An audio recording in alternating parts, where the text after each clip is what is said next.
অমলকান্তি, কবি নীরেন্দ্রনাথ চক্রবর্তী। অমলকান্তি আমার বন্ধু। স্কুলে আমরা একসঙ্গে পড়তাম। রোজ দেরি করে ক্লাসে আসতো, পড়া পারত না। শব্দরূপ জিজ্ঞেস করলে এমন অবাক হয়ে জানলা দিকে তাকিয়ে থাকতো যে দেখে ভারী কষ্ট হতো আমাদের। আমরা কেউ মাস্টার হতে চেয়েছিলাম, কেউ ডাক্তার, কেউ উকিল। অমলকান্তি সেসব কিছু হতে চায়নি। সে রোদ্দুর হতে চেয়েছিল, ক্ষান্ত বর্ষণ, কাকডাকা বিকেলের সেই লাজুক রোদ্দুর, যা আমার জামরুলের পাতায় যা নাকি অল্প একটু হাসির মতো লেগে থাকে। আমরা কেউ মাস্টার হয়েছি, কেউ ডাক্তার, কেউ উকিল। অমলকান্তি রোদ্দুর হতে পারেনি।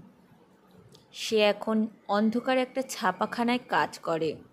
মাঝে মাঝে আমার সঙ্গে দেখা করতে আসে, চা খায়, এটা ওটা গল্প করে, তারপর বলে, উঠি তাহলে। আমি ওকে দরজা পর্যন্ত এগিয়ে দিয়ে আসি। আমাদের মধ্যে যে এখন মাস্টারি করে, অনায়াসে সে ডাক্তার হতে পারত। যে ডাক্তার হতে চেয়েছিল, উকিল হলে তার এমন কিছু ক্ষতি হতো না।